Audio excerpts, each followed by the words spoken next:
Hello, everybody. Thank you for tuning in today. This is the Bodega Cat Book Club Spiritual Edition. And today we're continuing our reading of Flow by Mihaly C. Mr. C. I call him Mr. C. So I don't know how to pronounce his name. This book was inspired by an animated film I saw with the same name. Um, I don't think they have any association, but watching the film, it kind of reminded me of this book, so I thought I'd go ahead and read it. Plus, I've heard this book quite a while about flow. Um, so, anyways, there we go. I'll leave the animated film official website link in the description box below. If you guys have a chance, check it out. It won the Academy Award for Best Animated Film in 2025. So, congratulations. And it's very, very touching. It's a very beautifully done, beautifully directed film. It's just very heartwarming, very heartwarming. It's beautiful. It's beautiful.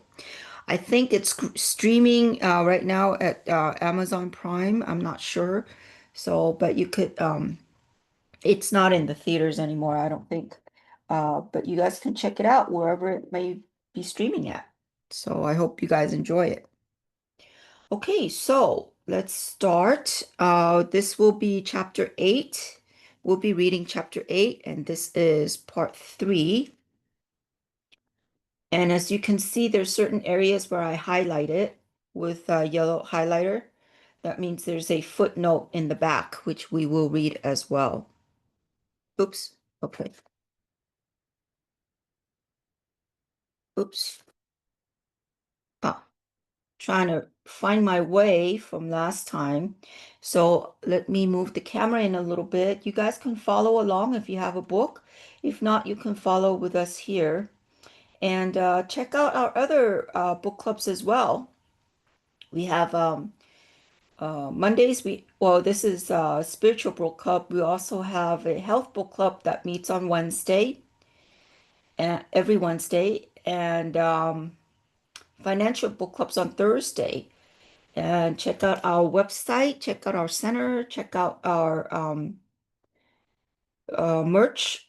So check them all out. Okay, here we go.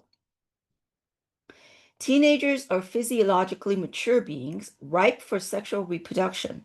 In most societies, and in ours too, a century or so ago, they are considered ready for adult responsibilities and appropriate recognition.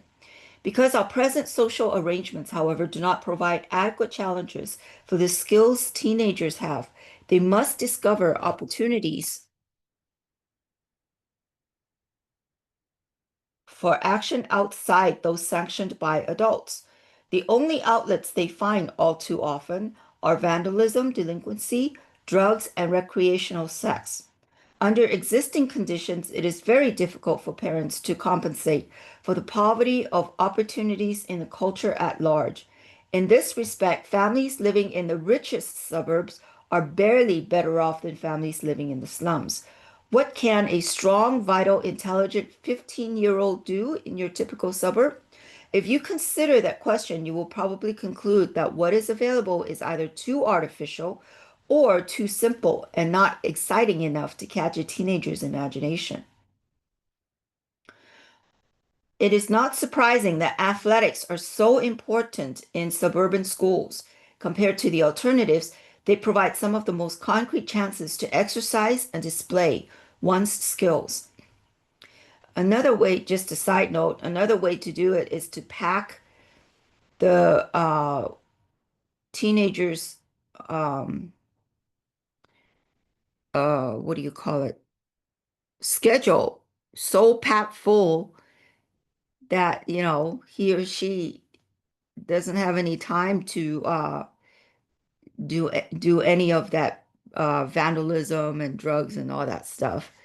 So, like the Chinese community, the kids, and they start young, go to school, then they have violin lessons after school and piano lessons after school, and I don't know, some other language after school, and then they got homework for those, and so the parents really pack them pack those schedules in tight, tight, tight. And this kid stays out of trouble. So I think that's probably a good thing because the kids have structure. They have motivation, I guess, in a way. So, anyways, that's a side note there. But there are some steps that families can take to partially alleviate the firsthand, partially alleviate this wasteland of opportunities. In older times, young men left home for a while as apprentices and traveled to distant towns to be exposed to new challenges. Today, something similar exists in America for late teens, the custom of leaving home for college.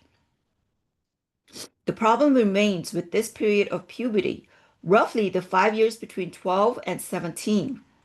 What meaningful challenges can be found for young people that age? The situation is much easier when the parents themselves are involved in understandable and complex activities at home. If the parents enjoy playing music, cooking, reading, gardening, carpentry, or fixing engines in the garage, then it is more likely that their children will find similar activities challenging and invest enough attention in them to begin enjoy doing something that will help them grow. Sorry, my cat is mewing at me and it's kind of a little distracting there.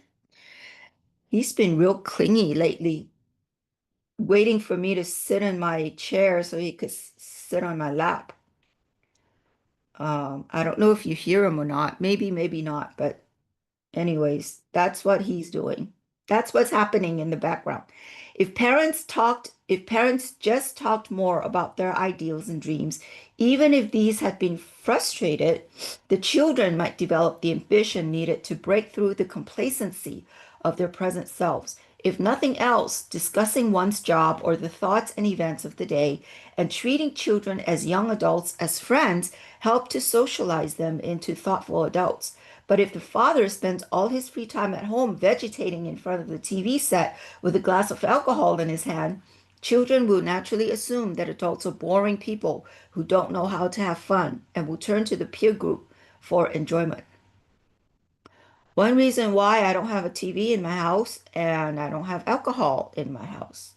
But I can see why the dad would like to do that because you work all day and it gets very tired. And the TV is sort of like tuning off. Yeah, I know I've been there. So I get it. Okay, let's read some of the footnotes. Okay, 183. Did we read about teenage? No, parents talk more. Okay.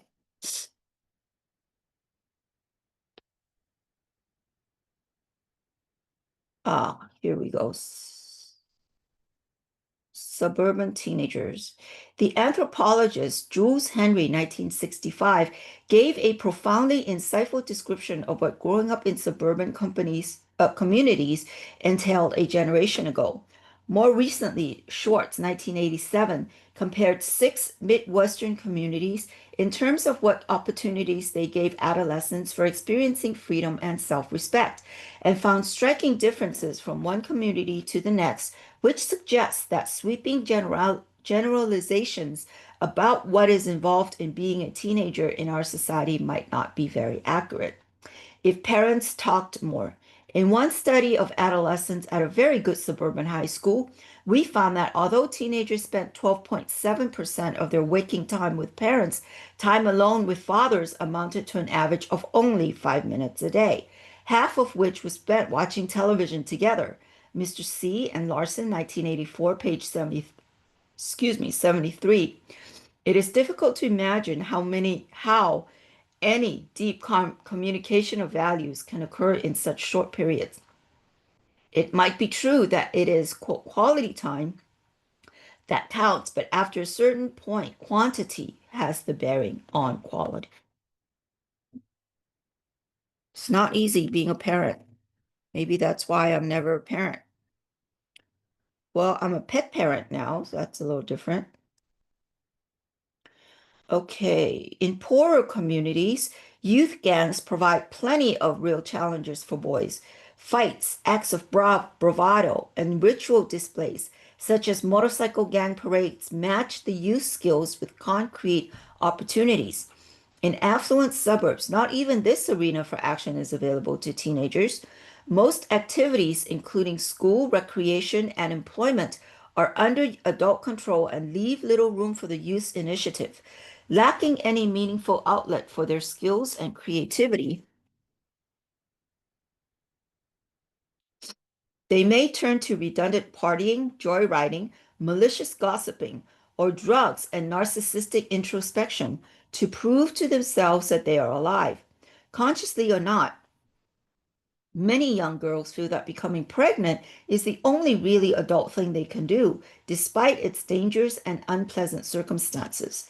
How to restructure such an environment so as to make it sufficiently challenging is certainly one of the most pressing tasks parents of teenagers face. And it is of no value simply to tell one scrapping adolescent children to shape up and do something useful. What does help are living examples and concrete opportunities. If these are not available, one cannot blame the young for taking their own counsel.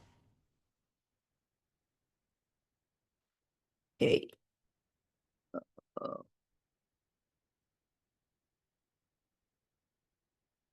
let's see here. Okay, teenage pregnancies. The United States now leads other developed countries in teenage pregnancies, abortions, and childbearing. For every 1,000 girls between the ages 15 and 19, 96 get pregnant in the United States each year. Next is France with 43 pregnancies per 1,000. Mall 1985. The number of out of wedlock births to teenagers has doubled between 1960 and 1980. Schomburg 1988, page 718. At present rates, it has been estimated that 40% of today's 14-year-old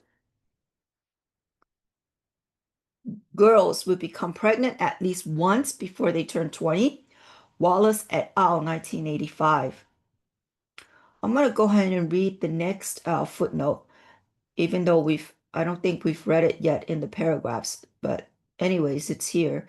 Families that provide flow. The characteristics of families that facilitate the development of autotatic personalities in children are being studied by Rathun, 1988.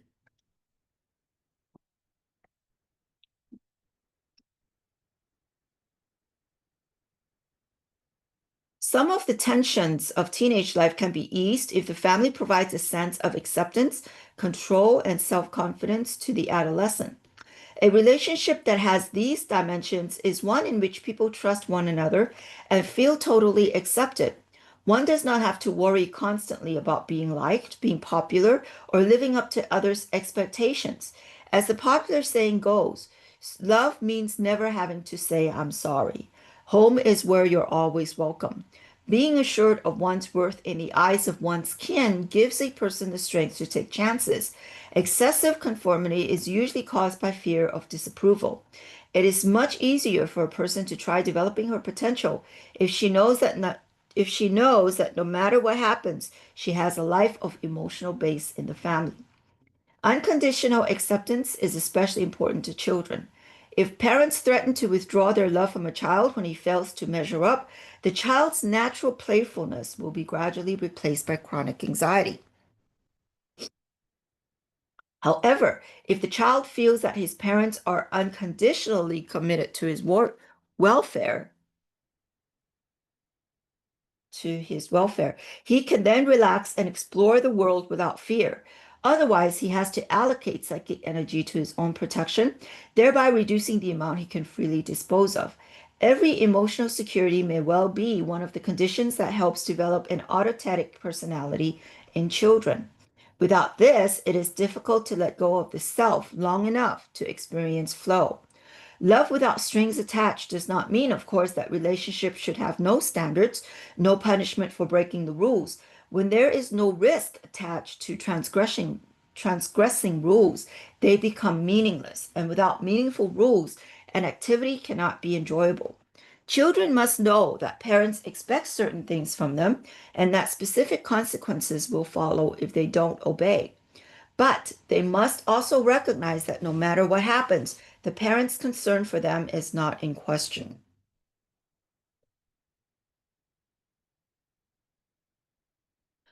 When a family has a common purpose and open ooh, excuse me, I belched there, belched my coffee.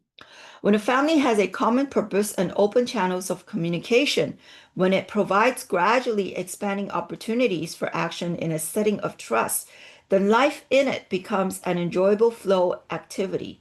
Its members will spontaneously focus their attention on the group relationship and to a certain extent forget their individual selves, their divergent goals, for the sake of experiencing the joy of belonging to a more complex system that joins separate consciousness in a unified goal. One of the most basic delusions of our time is that home life takes care of itself naturally, and that the best strategy for dealing with it is to relax and let it take its course. Men especially like to comfort themselves with this notion. They know how hard it is to succeed on the job, how much effort they have to put into their careers. So at home, they just want to unwind and feel that any serious demand from the family is unwarranted. They often have an almost superstitious faith in this integrity of the home. Only when it is too late, when the wife has become dependent on alcohol, when the children have turned into cold strangers, do many men wake up to the fact that the family, like any other joint enterprise, needs constant investment of psychic energy to assure its existence. To play the trumpet well, a musician cannot let more than a few days pass without practicing. An athlete who does not run regularly will soon be out of shape and will no longer enjoy running. Any manager knows that his company will start falling apart if his attention wanders. In each case, without concentration, a complex activity breaks down into chaos. Why should the family be different? Unconditional acceptance, the complete trust family members ought to have for one another, is meaningful only when it is accompanied by an unstinting investment of attention. Otherwise, it is just an empty gesture, a hypocritical pretense, indistinguishable from disinterest. Enjoying friends. The worst solitude, wrote Sir Francis Bacon, is to be destitute of sincere friendship. Compared to familial relationships, friendships are much easier to enjoy. We can choose our friends and usually do so on the basis of common interests and complementary goals. We need not change ourselves to be with friends. They reinforce our sense of self instead of trying to transform it.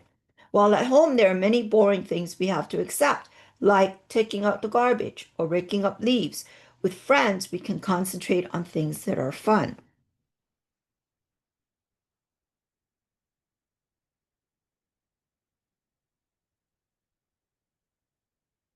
It is not surprising that in our studies of the quality of daily experience, it has been demonstrated again and again that people report the most positive moods overall when they are with friends.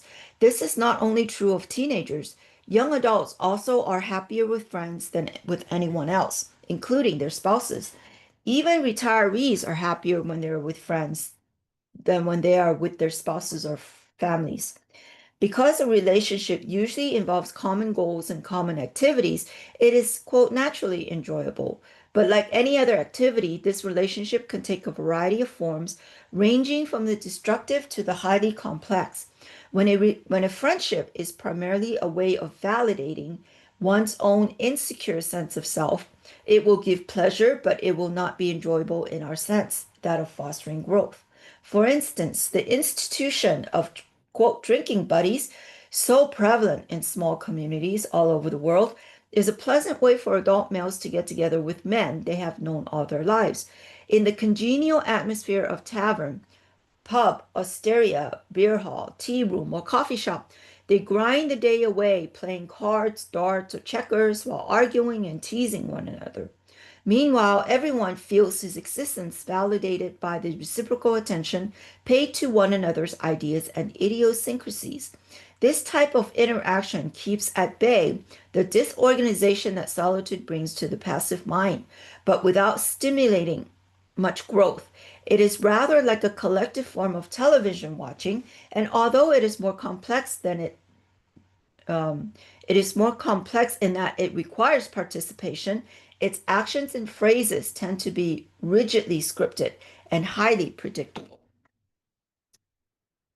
Okay.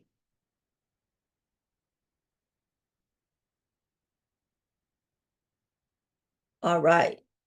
The footnote on positive moods with friends.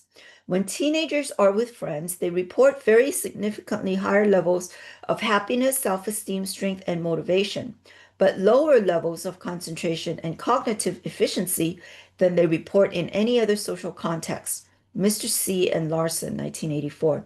The same pattern is true for older people studied with the ESM. For example, married adults and retired couples report more intense positive moods than they are with friends than when they are with their spouses or children or anyone else. Drinking patterns, the different patterns of public drinking and the resultant patterns of social interaction that they make possible have been described in Mr. C, 1968.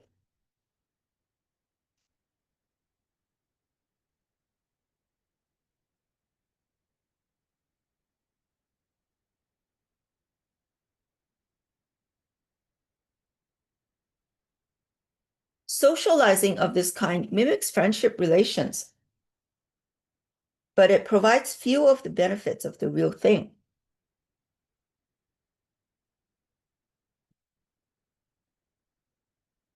Everyone takes pleasure in occasionally passing the time of day chanting, chatting, but many people become extremely dependent on the daily fix of artificial contacts. This is especially true for individuals who cannot tolerate solitude and who have little emotional support at home. Teenagers without strong family ties can become so dependent on their peer group that they will do anything to be accepted by it. About 20 years ago in Tucson, Arizona, the entire senior class of a large high school knew for several months that an older dropout from the school who had kept up a quote friendship with the younger students had been killing their classmates and burying their corpses in the desert. Oh my goodness. Yet none of them reported the crimes to the authorities, who discovered them by chance. Wow, that's incredible. The students, all nice middle class suburban kids, claim that they could not divulge the murders for fear of being cut by their friends. If those Tucson teenagers had had warm family ties, or strong links to older adults in the community, ostracization by their peers would not have been so intolerable. But apparently, only the peer group stood between them and solitude. Unfortunately, this is not an unusual story. Now and then, one very much like it appears in the media.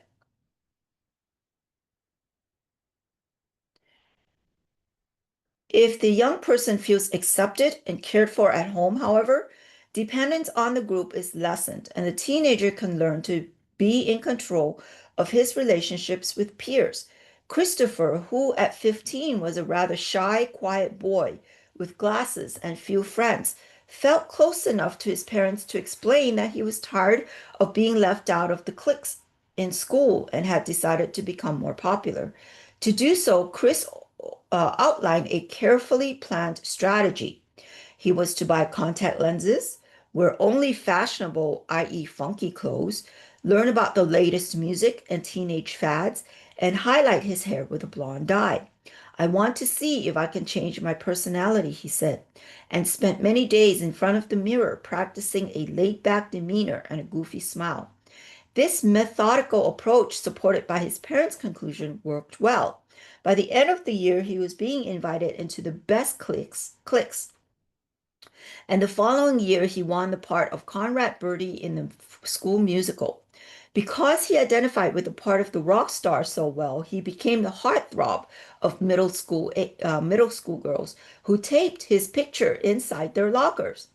The senior year back showed him involved in all sorts of successful ventures, such as winning a prize in the Sexy Legs contest. He had indeed succeeded in changing his outward personality and achieved control of the way his peers saw him. At the same time, the inner organization of his self remained the same. He continued to be a sensitive, generous young man who did not think less of his peers because he learned to manage their opinions or think too highly of himself for having succeeded at it. One of the reasons Chris was able to become popular while many others do not is that he approached his goal with the same detached discipline that an athlete would use to make the football team or a scientist would apply to an experiment. He was not overwhelmed by the task, but chose realistic challenges he could master on his own. In other words, he transformed the daunting, vague monster of popularity into a feasible flow activity that he ended up enjoying while it gave him a sense of pride and self-esteem. The company of peers, like every other activity, can be experienced at various levels. At the lowest level of complexity, it is a pleasurable way to ward off chaos temporarily. At the highest, it provides a strong sense of enjoyment and growth. It is in the context of intimate relationships, however, that the most intense experiences occur. These are the kinds of ties about which Aristotle wrote. For without friends, no one would choose to live, though he had all other goods. To enjoy such one-to-one relationships requires the same conditions that are present in other flow activities. It is necessary not only to have common goals and to provide reciprocal feedback, which even interactions in taverns or at cocktail parties provide, but also to find new challenges in each other's company. These way these may amount simply to learning more and more about the friend, discovering new facets of his or her unique individuality, and disclosing more of one's own individuality in the process. There are few things as enjoyable as freely sharing one's most secret feelings and thoughts with another person. Even though this sounds like a commonplace, it in fact requires concentrated attention, openness, and sensitivity.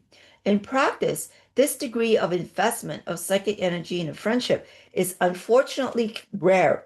Few are willing to commit the energy or the time for it. Friendships allow us to express parts of our beings that we seldom have the opportunity to act out otherwise. One way to describe the skills that every man and woman has is to divide them into two classes, the instrumental and the expressive. Instrumental skills are the ones we learn so that we can cope effectively with the environment. They're basic survival tools like the cunning of the hunter or the craft of the workman, or intellectual tools like reading and writing and the specialized knowledge of the professional in our technological society. People who have not learned to find flow in most of the things they undertake generally experience instrumental tasks as extrinsic because they do not reflect their own choices, but are requirements imposed from the outside. Expressive skills, on the other hand, refer to actions that attempt to externalize our subjective experiences, singing a song that reflects how we feel, translating our moods into a dance, painting a picture that represents our feelings, telling a joke we like, and going bowling if that is what makes us feel good, are forms of expression in this sense. When involved in an expressive activity, we feel in touch with our real self. A person who lives only by instrumental actions without experiencing the spontaneous flow of expressivity eventually becomes tongue twister there, becomes indistinguishable from a robot who has been programmed by aliens to mimic human behavior. Interesting phrase, a robot who has been programmed by aliens. Huh. It's a very interesting choice of word there. Okay, let's see. Instrumental versus expressive. The distinction between these two functions was introduced into the sociological literature by Talcott Parsons, 1942. For a contemporary application, see Schwartz, 1987, who argues that one of the main problems with teenagers is that there are too few opportunities for expressive behavior within the boundaries of society, and thus they have to resort to deviance. Hmm.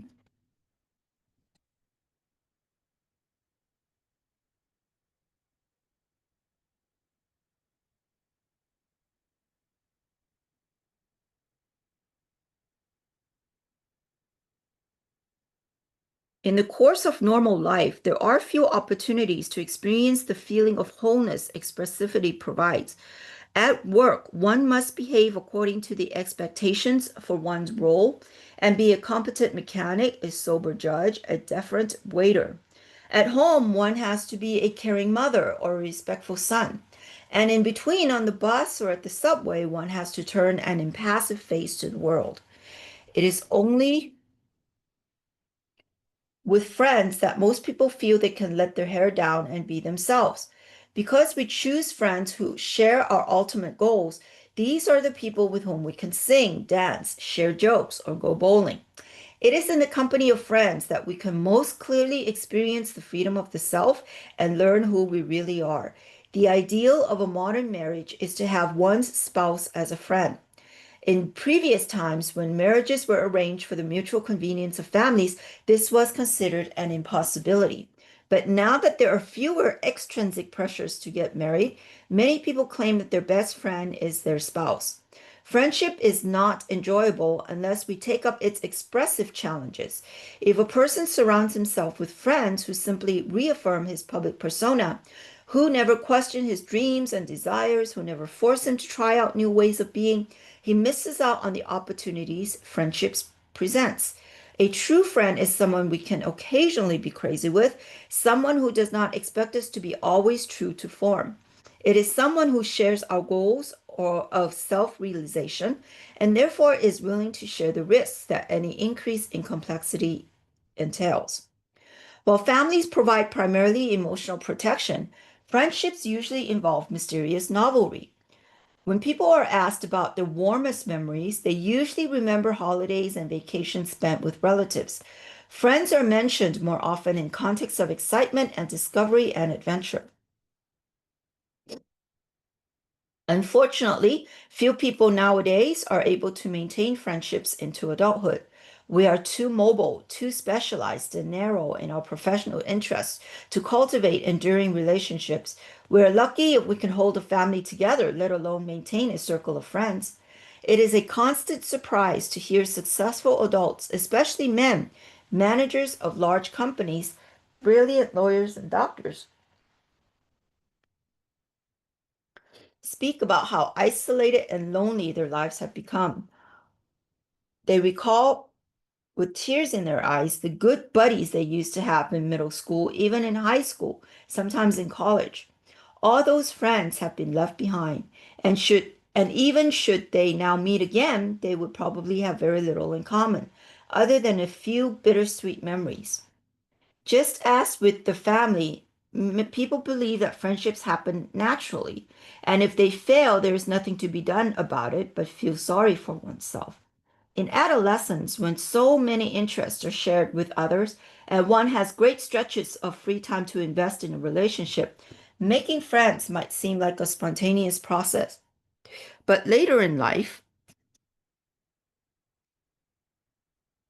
friendships rarely happen by chance.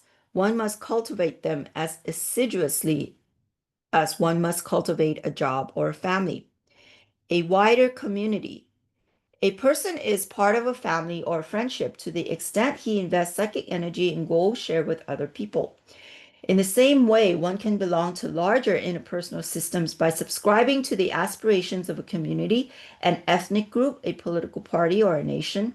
Some individuals, like the Mahatma Gandhi or Mother Teresa, invest all their psychic energy in what they construe to be the goals of humanity as a whole. In the ancient Greek usage, politics referred to whatever involved people and affairs that went beyond personal and family welfare.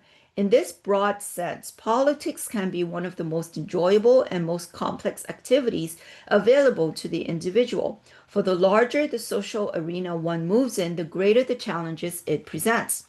A person can deal with very intricate problems in solitude, and family and friends can take up a lot of attention. But trying to optimize the goals of unrelated individuals involves complexities an order of magnitude higher. Unfortunately, many people who move in the public arena do not act at very high levels of complexity.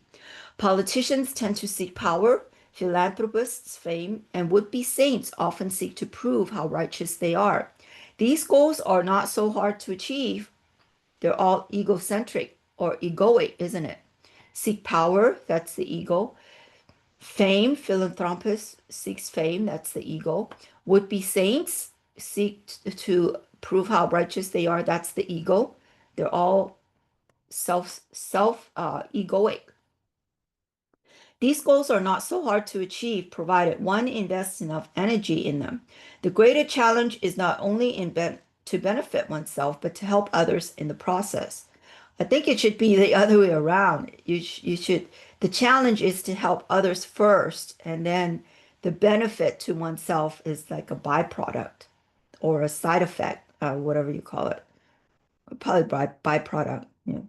It is more difficult, but much more fulfilling for the politician to actually improve social conditions, for the philanthropist to help out the destitute, and for the saint to provide a viable model of life to others. If we consider only material consequences, we might regard selfish politicians as canny because they try to achieve wealth and power for themselves. But if we accept the fact that optimal experience is what gives real value to life, then we must conclude that politicians who strive to realize the common good are actually smarter because they're taking on the higher challenges and thus have a better chance to experience real enjoyment. Any involvement in the public realm can be enjoyable, provided one structures it according to the flow parameters. It does not matter whether one starts to work with the Cub Scouts or with a group exploring the great books or trying to preserve a clean environment or supporting the local union. What counts is to set a goal, to concentrate one's psychic energy, to pay attention to the feedback, and to make certain that the challenge is appropriate to one's skill. Sooner or later, the interaction will begin to hum, and the flow experience follows. Of course, given the fact that psychic energy is in limited supply, one cannot expect that everyone will be able to become involved in public goals, since some people have to devote all their attention just to survive in a hostile environment. Others get so involved with a certain set of challenges, with art, for instance, or mathematics, that they can't bear to shift any attention away from it. But life would be harsh indeed if some people did not enjoy investing psychic energy in common concerns, thereby creating synergy in the social system. The concept of flow is useful not only in helping individuals improve the quality of their lives, but also in pointing out how public action should be directed. Perhaps the most powerful effect flow theory could have in the public sector is in providing a blueprint for how institutions may be reformed so as to make them more conducive to optimal experience. In the past few centuries, economic rationality has been so successful that we have come to take for granted that the quote bottom line of any human effort is to be measured in dollars and cents. But in exclusively economic approach to life is profoundly irrational. The true bottom line consists in the quality and complexity of experience. True bottom line is human resource, isn't it? Don't you think? Oh, I think I missed a few. Okay, politics. Footnote on politics. Hannah Arendt, 1958, defines politics as the mode of interaction that allows individuals to get objective feedback about their strengths and weaknesses. In a political situation where a person is given a chance to argue a point of view and to convince peers of its worth, the hidden capabilities of an individual are allowed to surface. But this kind of impartial feedback can only occur in a public realm where each person is willing to listen and evaluate others on their merit. According to Arendt, the public realm is the best medium for personal growth, creativity, and self-revelation. Irrationality of economic approaches. Max Weber, 1930-1958, in his famous essay on the Protestant ethic, argued that the apparent rationality of economic calculation was deceptive. Hard work, savings, investment, and the entire science of production and consumption are justified because of the belief that they make life happier. But Weber claimed after this science was perfected, it developed its own goals based on the logic of production and consumption and not that of human happiness. At that point, economic behavior ceases to be rational because it is no longer guided by the goal that originally justified it. Weber's argument applies to many other activities that after developing clear goals and rules become autonomous from their original purposes and begin to be pursued for intrinsic reasons because they are fun to do. This was recognized by Weber himself, who complained that capitalism, which originated as a religious vocation, had in time become a mere, quote, sport for entrepreneurs and an iron cage for everyone else. See also Mr. C. and Roper Halton, 1981, Chapter 9.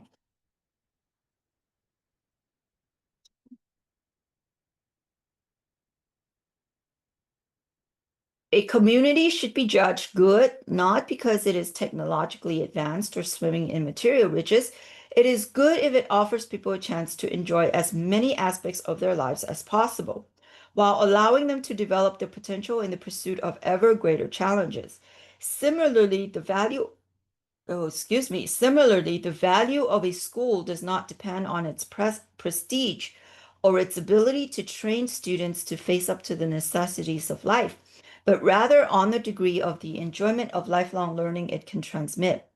A good factory is not necessarily the one that makes the most money, but the one that is most responsible for improving the quality of life for its workers and its customers.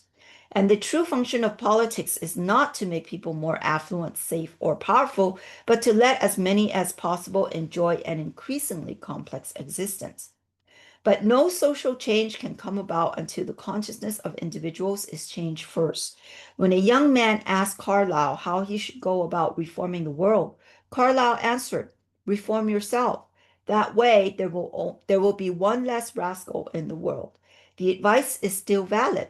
Those who try to make life better for everyone without having learned to control their own lives first usually end up making things worse all around. That's right. That's a very true statement. That's why I think education is so important. Education is the foundation of one of this stools, right? You have a stool and you've got like 3 or 4 legs. That's one of the legs. Education's one of the legs, one of the foundation of knowing yourself. The other stool is meditation, going within. Anyways, oh, that was the end of chapter 8. Anyways, I hope you enjoyed that, and we'll continue our reading next time. And just a little announcement, we are starting 2 new book clubs in August. So check out our website, the book club section. Sign up for our newsletters. We'll be making announcement there, and you can register for the new book club. We're starting a new spiritual book club first week of August, and we're starting a new health book, not book club. It's a book. It's a new book we're reading. So the spiritual book club, we're starting a new book. And then the health book club, we're starting a new book. And both are in August. So check them out, and we'll see you next time.